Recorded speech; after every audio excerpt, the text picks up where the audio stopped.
ધોરણ 5ની અંદર ઇંગ્લિશ ગ્રામરમાં આપણે આજે ડાયલોગ રાઇટિંગ લઈશું. કૌંસમાં આપેલા શબ્દોનો ઉપયોગ કરીને સંવાદ પૂર્ણ કરો. સંવાદ એટલે ડાયલોગ. અહીંયા કયા કયા સંવાદમાં આપણને આપેલા છે બ્લેન્ક્સ પૂરવા માટે? હિયર યુ આર એટલે શું અહીંયા છે, અથવા તો અહીંયા છે. પ્લીઝ હેલ્પ મી, મને મદદ કરો, મહેરબાની કરીને મને મદદ કરો.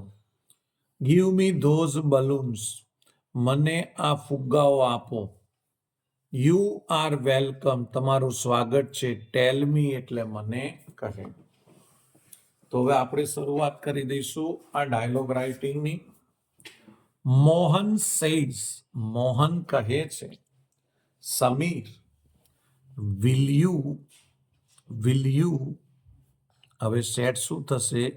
પ્લીઝ હેલ્પ મી,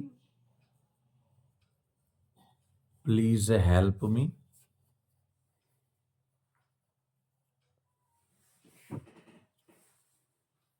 મોહન કહે છે, સમીર, શું તું મહેરબાની કરીને મને મદદ કરીશ? સમીર સેઝ શ્યોર, સમીર કહે છે કેમ નહીં.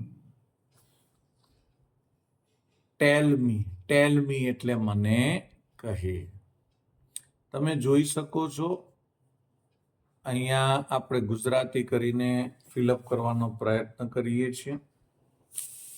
મોહન સેઝ, મોહન કહે છે. શું કહે છે? Give me those balloons please. હવે આપણે આ લખીશું, give me those balloons please. Sameer કે છે, સમીર શું કે છે ખબર છે? હિયર યુ આર, તે અહીંયા છે, એટલે કે આ રહ્યા. Mohan says thank you Sameer, મોહને કીધું તારો આભાર સમીર. સમીર સેઝ, સમીર શું કહેશે હવે? You are welcome. આપણને કોઈ થેન્ક યુ કે તો આપણે શું કહેવાનું? You are welcome. Mohan, anything else, બીજું કંઈ? Mohan says no thank you, ના તારો આભાર. તો આપણે ડાયલોગ રાઇટિંગમાં પહેલું ફિલઅપ કર્યું. હવે આપણે એનું ગુજરાતી કરીશું. મોહન સેઝ, મોહન કહે છે, Sameer will you please help me, Sameer શું તું મને મદદ કરીશ? સમીર સેઝ શ્યોર, ચોક્કસ, સમીર કહે છે ચોક્કસ. ટેલ મી, મને બતાવ. Mohan says give me those balloons please, Mohan કહે છે શું તું મને આ ફુગ્ગાઓ આપીશ મહેરબાની કરીને? Sameer says here you are, Sameer કહે છે તે આ રહ્યા. Mohan says thank you Sameer, Mohan કહે છે તારો આભાર. Sameer says you are welcome, Sameer કહે છે તારું સ્વાગત છે અથવા it's okay. Mohan anything else, Mohan બીજું કંઈ?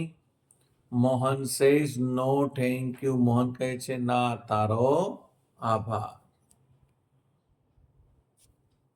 હુ ઇઝ હી, તે કોણ છે?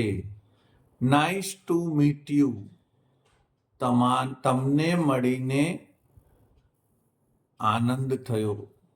આઈ એમ ફાઇન, હું મજામાં છું, હું સરસ છું. આઈ એમ ઈશા, મારું નામ ઈશા છે. હાઉ આર યુ, તમે કેમ છો?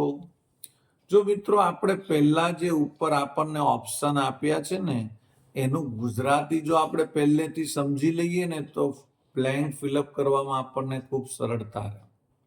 ઈશા સેઝ, ઈશા કહે છે હેલો નીરવ, કેમ છે Nirav?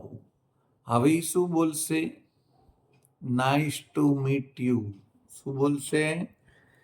Nice to meet you, પણ એ પણ નહીં સેટ થાય.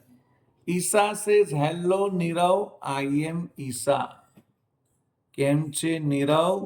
હું ઈશા છું. પણ એ પણ મારું બેટું સેટ નહીં થાય. પાછળ શું છે? ક્વેશ્ચન છે. એટલે આઈ એમ ઈશા પણ સેટ નહીં થાય. હવે મને ખબર પડી ગઈ શું થશે. How are you? તું કેમ છે?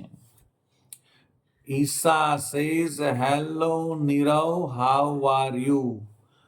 ઈશાએ કીધું કેમ છે નીરવ? હાઉ આર યુ એટલે તું કેમ છે? નીરવ સેઝ, હવે આપણને કોઈ પૂછે હાઉ આર યુ તો આપણે શું કહીએ? આઈ એમ ફાઇન, હું મજામાં છું. અમે થોડી આપણી સમજવામાં ભૂલ થઈ. જ્યારે પણ કોઈ વ્યક્તિ મળે પહેલવેલો તો એ હેલ્લોય બોલે અને હાઉ આર યુ પણ બોલે. Nirav says I am fine, thank you, તારો આભાર.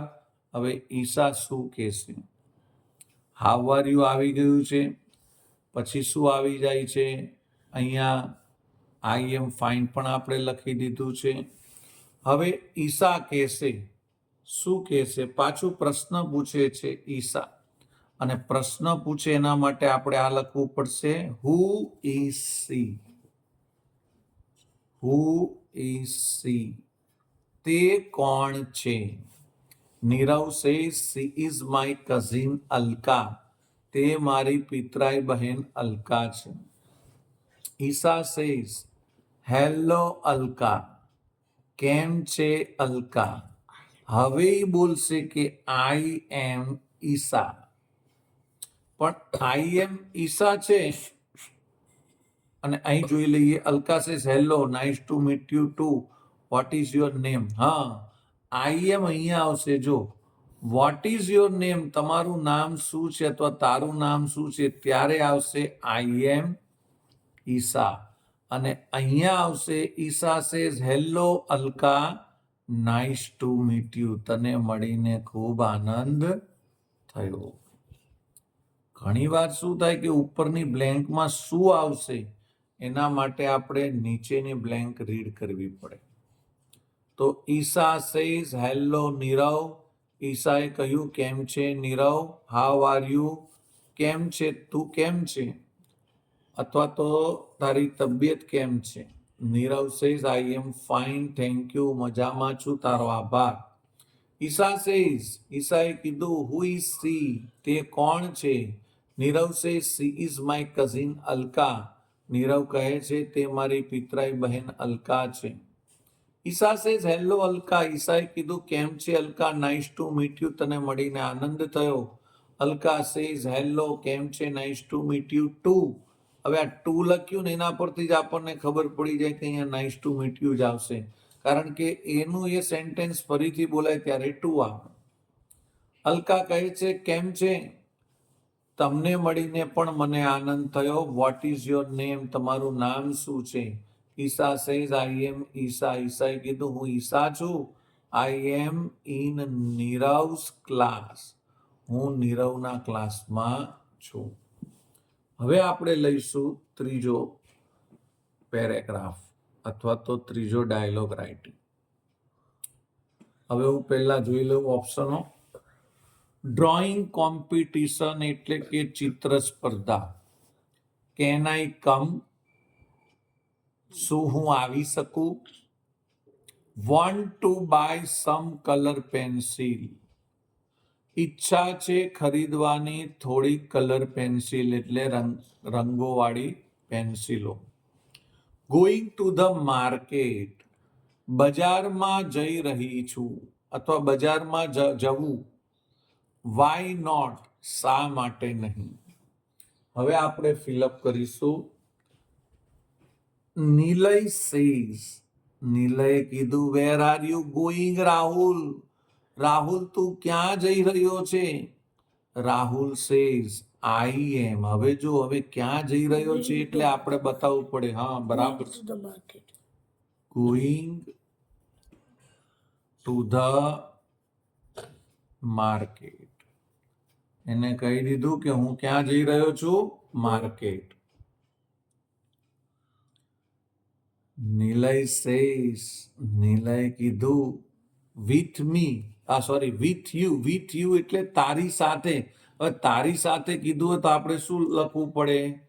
Can I come? શું હું આવી શકું વિથ યુ, તારી સાથે? રાહુલ કહે છે યસ, હા. વાય નોટ એટલે કેમ નહીં? તારે આવવું હોય તો તું આવી શકે. નિલય સેઝ, નિલયે કીધું. હવે એને કેમ બજારમાં આવવું છે એનું કારણ આપે છે. કોણ? નિલય. કયું આપશે? જો આ બતાવી દેશે. I want to buy some color pencil. જો નિલય કીધું મારી થોડીક કલર પેન્સિલ લેવાની ઈચ્છા છે, મારે થોડા કલર પેન્સિલ લેવાની ઈચ્છા છે. Rahul says what four?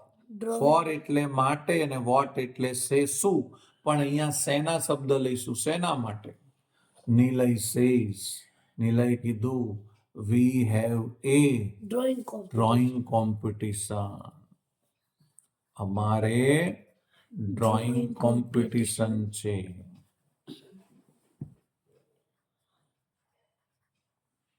In our school, અમારી સ્કૂલમાં. Rahul says okay let's go. બરાબર, ચાલો જઈએ. હવે આમ તો ગુજરાતી કર્યું, પણ ફરી એકવાર આપણે ગુજરાતી કરી દઈશું. રાહુલ સેઝ, રાહુલે કીધું I am going to the market, હું બજારમાં જઈ રહ્યો છું. નિલય સેઝ, નિલય કીધું can I come with you, શું હું તારી સાથે આવી શકું? રાહુલ સેઝ, રાહુલે કીધું યસ, કેમ નહીં? યસ, હા. વાય નોટ, કેમ નહીં? નિલય સેઝ, નિલય કીધું I want to buy some colour pencil, હું થોડી કલર પેન્સિલ લેવા માટે મારી ઈચ્છા છે. Rahul says what for? શેના માટે? રાહુલ કહે છે શેના માટે? નિલય સેઝ, નિલય કીધું we have a drawing competition in our school, અમારી સ્કૂલમાં ડ્રોઈંગ કોમ્પિટિશન છે. Rahul says okay let's go, રાહુલે કીધું બરાબર, ચાલો જઈએ. તો આજે પહેલા ભાગમાં ડાયલોગ રાઇટિંગ આપણે આટલા રાખીશું. બીજા આપણે કાલે નવા ભાગમાં જોઈશું. બાય.